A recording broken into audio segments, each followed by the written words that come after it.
ರಾಷ್ಟ್ರ ಸಂವಿಧಾನಕ್ಕೆ ನೀನೆ ಶಿಲ್ಪಿಯು, ನೀನೆ ಕಲಿಸಿಕೊಟ್ಟೆ ಸಮಾನತೆ.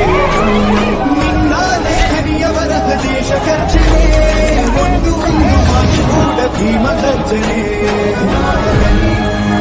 ಭೀಮರ ಮಹಾನಾಯಕನಿ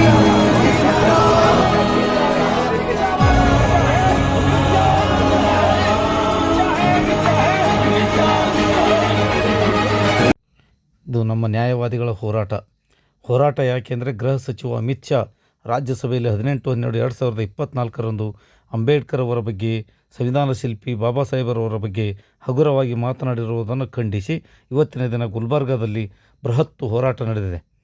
ಅದೆಂಥ ಹೋರಾಟ ಅಂದರೆ ವಕೀಲರು ಮತ್ತು ಸಾಕಷ್ಟು ಜನ ಬೆಂಬಲ ಇಟ್ಟುಕೊಂಡು ಹೋರಾಟ ಮಾಡ್ತಾ ಇದ್ದಾರೆ. ಆದರೆ ನಮ್ಮ ಮೀಡಿಯಾಗಳು ಮಾತ್ರ ಅಮಿತ್ ಶಾ ಬಗ್ಗೆ ಒಂದೇ ಒಂದು ಚಕಾರ ಎತ್ತುತ್ತಿಲ್ಲ. ಈ ಹಿಂದೆ ಒಂದು ಬಾರಿ ಸಚಿವ ಸತೀಶ್ ಜಾರಕಿಹೊಳಿಯವರು ಹಿಂದುತ್ವದ ಬಗ್ಗೆ ಮಾತನಾಡಿದ್ದಕ್ಕೆ ಇಡೀ ಮೀಡಿಯಾಗಳು ಲಬೋ ಅಂತ ಹೊಯ್ಕೊಳ್ತಾ ಇದ್ದವು. ಆದರೆ ಇವತ್ತು ಯಾಕೆ ಬಾಯಿ ಮುಚ್ಚಿಕೊಳ್ತೀವಿ ಅಂತ